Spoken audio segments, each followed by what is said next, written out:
All right, so I asked you to reflect on this in these different wavelengths, basically.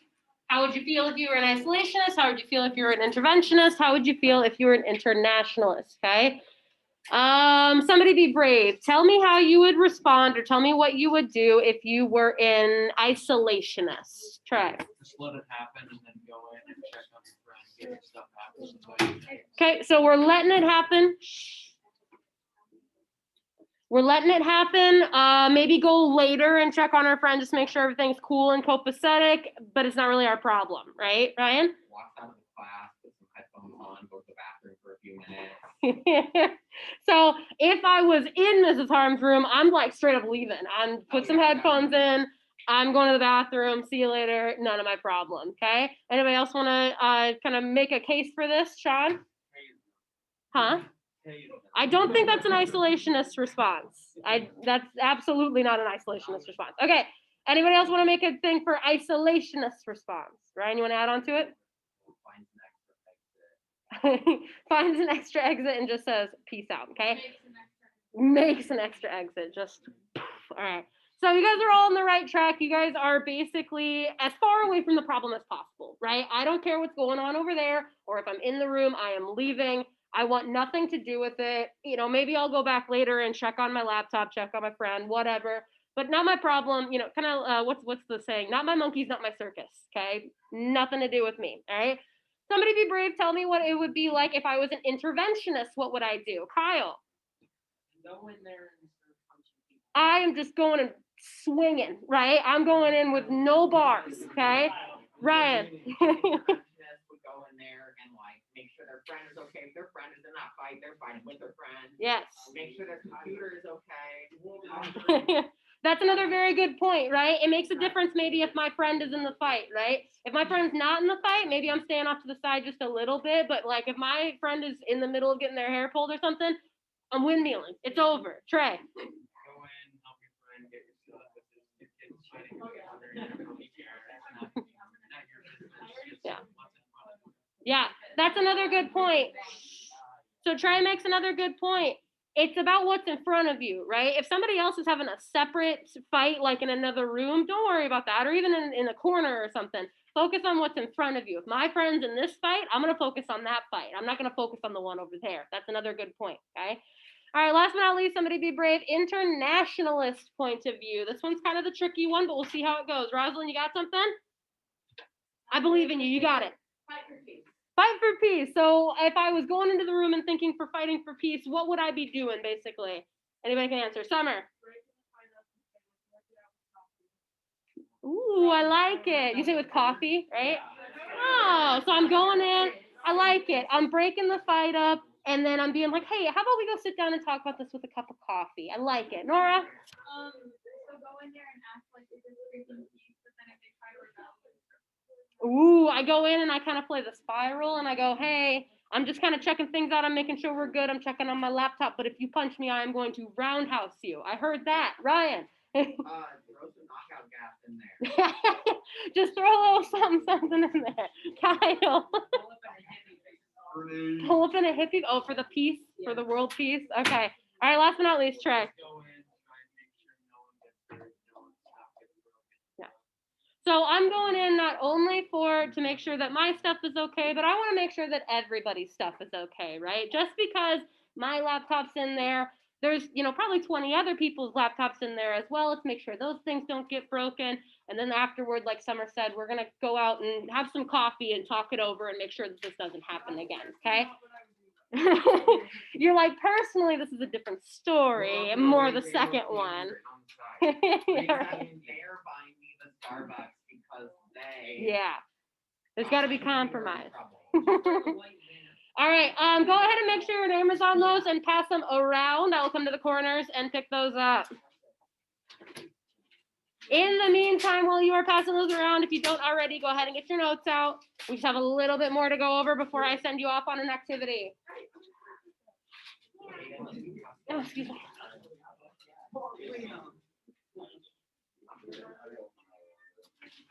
I got more, Aiden.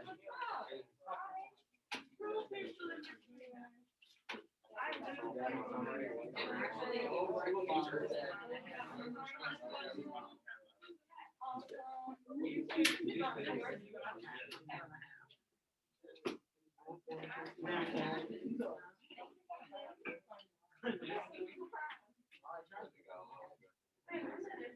would like to be the one who has a real clip. I'm gonna kill Sean. Don't look at me like that. Wow. You talking about murder? You want some tea and crumpets? 1 to 3 points. I have a white man. All right, so, all right, so like I said, we're at the point where we're getting our notes out really quick so we can finish this conversation about the United States entering the war, okay? So we started this conversation before break, and we were talking about the isolationists, interventionists, internationalists, and then we spent a little bit of time in most of a video about the British blockade, about how Germany is kind of struggling because Britain has a really good position on them in terms of the naval support, et cetera, et cetera. If I was Germany in this instance and Britain was blocking off all of my naval ports and confiscating my weapons and eventually starting to confiscate food and clothing and other things that not just my military needs, but that my public needs, like the people of Germany need, I would start getting a little angry, right, Ryan? Oh, I was thinking you were gonna ask what we Oh, do. but I'd be angry, right? I'd be a little perturbed, okay? I'd send out some bomber planes. Yeah. So I'd be a little perturbed, okay, if those things were happening. I'd be a little perturbed if that stuff was happening, and just as they should be, Germany is perturbed if all that stuff is happening. Germany's response to this happening, or Germany's response to the British blockade, is basically, well, if you're going to put boats in my way, I'm going to blow them up, okay? So if Germany says, if you're going to put stuff in my way, I'm going to blow it up, all right?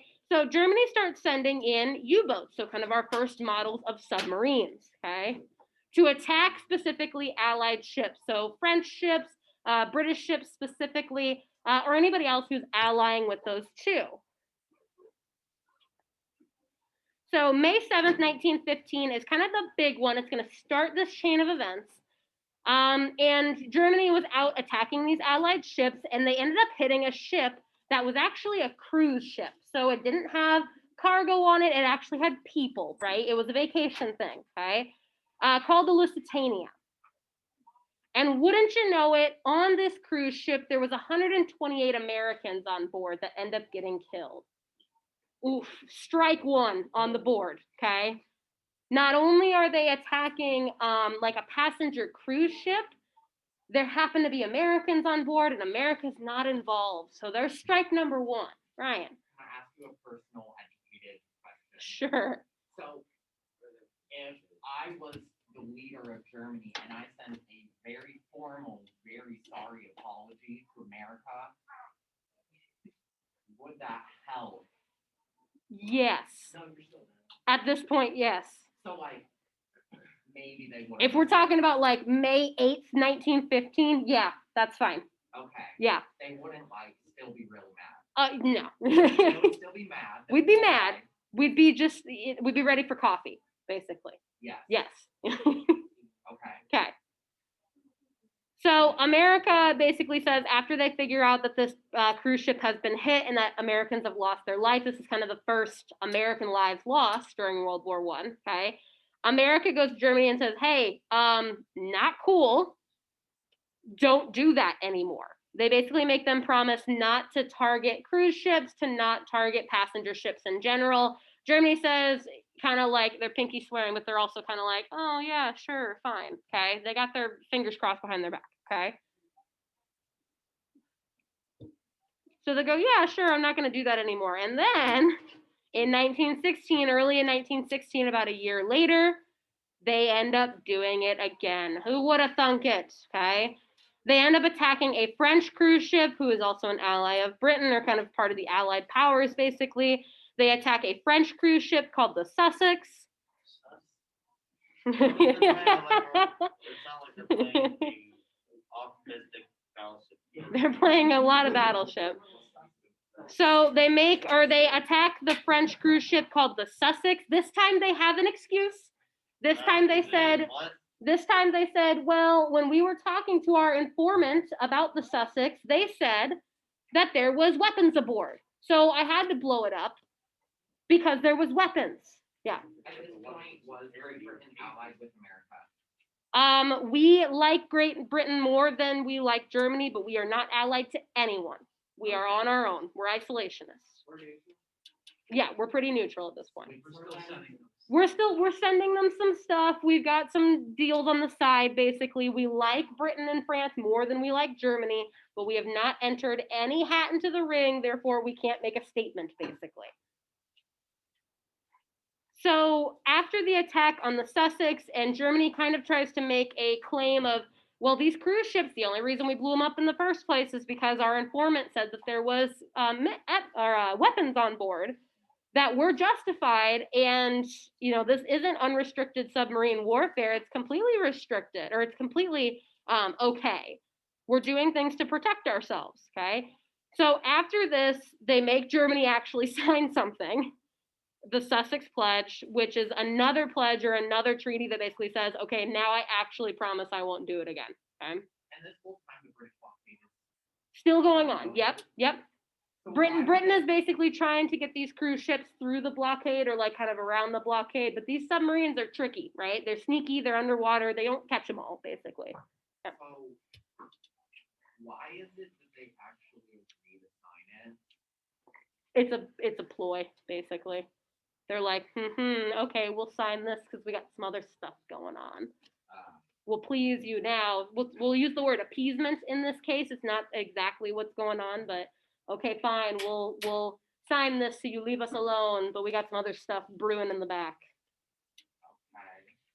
It's not like evil passport. Yeah. They were just like. There's a lot of wahahaha going on. They were just telling America. Yes. So just like my awesome meme here, I found so many good things for this unit. I'm super excited. Just like my awesome meme here. So you're telling me, America, that you trade weapons to the British, yes? And we say, yes, we do. And Britain is part of the Allies, so we say, yep. And Germany goes, so you're technically part of the Allies. And he says, makes sense to me. He says, so if you're supporting the Allies, I can take your stuff and bomb you. And they said, no, unrestricted submarine warfare is uncalled for. We are neutral. That's the vibe, okay? If we're doing a vibe check, that's the vibe. That we're doing all these things to support Britain and all these things that we like Britain more than we like Germany. But as soon as you start hitting us with stuff, it's not okay. Strike two, okay? All right, so strike two hits with the sinking of the Sussex. Unfortunately, no more Americans are killed on cruise ships, but there's still a tone in the air, or kind of a tension in the air, that the United States is not very happy with what's happening with this unrestricted warfare. And we can see it back in the States with some stuff, again, starting to brew. So even though Germany's got some brewing going on in the background, we also have some brewing going on in the background, okay? So Woodrow Wilson, who's the president at the time, has two new pieces of legislation that is passed in 1916, shortly after the sinking of the Sussex and the signing of the Sussex Pledge. He passes the National Defense Act and the Naval Construction Act. National defense expands the size of the Army, basically prepping soldiers for war. And the Naval Construction Act ordered the building of more warships and basically more money put into weaponry, okay? So just a little reminder, at this point, when these two pieces of legislation are passed, we are not technically in the war yet. We've got a little bit of, dealings on the side. We're clearly good friends with Britain, but we have not declared war on anyone. No one has declared war on us. We are not a participant in World War I at this point. But these two pieces of legislation kind of make it seem like it, right? That we are very much getting ready to go into it. We just need something to kind of push us over the edge. This is going to be the same type of tone with World War I and World War II, that we just kind of needed something to kick us over the edge, but we were ready to fall, okay? We had the parachute, or like the little flying squirrel suit. We had it, we were good. We just needed somebody to kick us over the edge, yeah. Are you sure that you didn't spend your bucks buying a rifle instead of a parachute for all your flyers?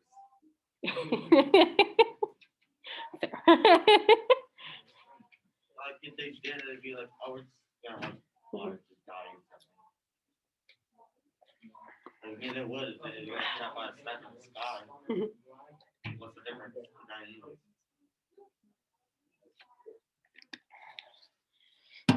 All right, so we are at this point when Woodrow Wilson passes these two pieces of legislation. We are not in the war yet. We are technically not involved. Not involved. Bunch of quotation marks thrown everywhere. But we just need somebody to kick us over the edge, or we just need something to kick us over the edge. Okay. If you're good at foreshadowing, or if you're picking up on my tone, there's a kick coming soon. Okay. There's next war, not this one. Yep. There is a kick coming soon, and it comes in the form. Are you ready? No assassinations, no more. News. So it comes in the form of this kick over the edge that's going to launch us into World War I. Comes in the final straw of something called the Zimmerman Note. Okay, the Zimmerman Note. So we are going to do an activity about the Zimmerman Note. Once you have finished kind of writing down at least the term Zimmerman Note, you can go ahead and put your notes away. You will still need a writing utensil for the rest of the day, but that's all the notes that we need. Okay. Just picking up some background information for how we are entering the war, the Zimmerman Note.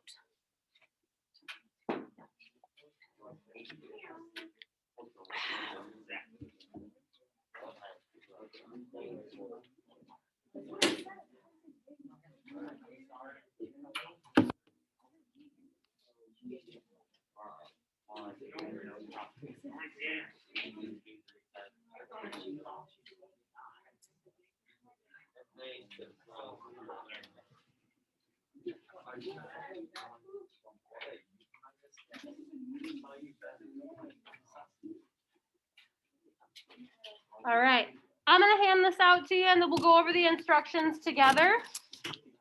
And then I will kind of leave you to complete it.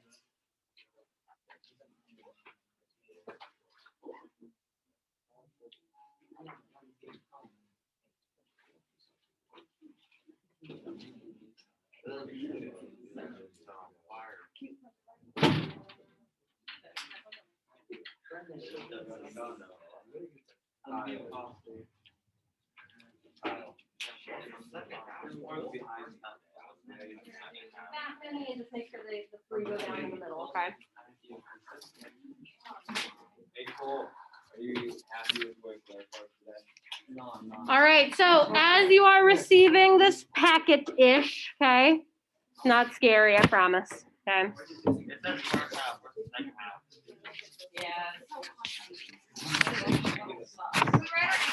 Yes, write your names on it.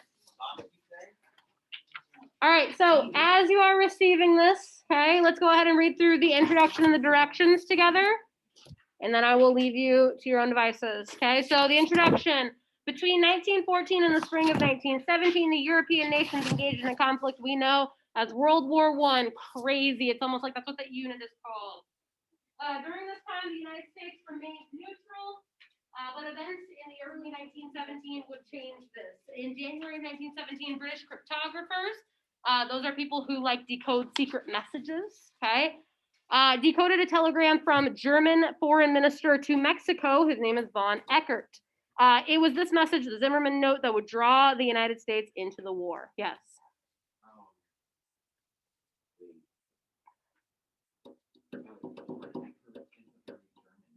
Yes, he's the German minister to Mexico. So he's a German person who deals with Mexico. Yep. All right, so in the directions or for this activity, you will decipher, to decode the first half of the Zimmerman Note, okay? Or at least this is a shortened version of it. This is at least a shortened version of this Zimmerman Note, okay? How to do this? It's a simple substitution code. In this code system, each letter in the alphabet, in this code system, each letter in the alphabet, each of the numbers from 1 to 9 appears in the matrix of the grid, and the grid is down below. Each letter in the grid is replaced by 2 letters in the coded message. The first letter is on the vertical axis, so up and down, and the second letter is on the horizontal axis. So for example, DG, or if DG were the first 2 letters, I would find D on the vertical axis and then follow it to G on the horizontal, and I would find A, okay? That's at the intersection of D and G. So to decode the Zimmerman note, begin by grouping each set of 2 letters and continue this throughout the entire message. As you locate each letter on the grid, you should write it in the, like above the pairs or wherever you want to decode this message. So for example, I'll kind of show you how you should start, okay? I'll kind of show you how you should start, okay? G, G, G, G, G, A, G, G, whatever. Okay, so to start, what's gonna make this the easiest is to start going through and pairing letters. So this is one, this is one, this is one, this is one, this is one, okay? Like every 2 letters, start pairing them up. And then you can start going through and finding what the actual decoding is. So if I found G and G, where or what letter deserves to be here? J. J. What is D and G? So follow the D on the vertical axis. A, you're correct. D and F. N. N. X and A. Oh, you. U. D, G. A, perfect. So you just keep going through like that. Make sure that you're doing the vertical axis first, then the horizontal. So find the letter this way, then find the letter this way, or you're going to get confused. Yes. Yes, you may. Okay. What I have found is super helpful that if you'd like to tear it apart, you can, or if you want to take a picture of the decoder grid and then use that, that's super helpful as well. Okay. So your goal, what's up? So your goal is you are basically an American spy or you're an American cryptographer and you need to decode this message for me so we can figure out what's going on, okay? My name's Zach Williams. I'm actually a photographer and a pencil. Okay.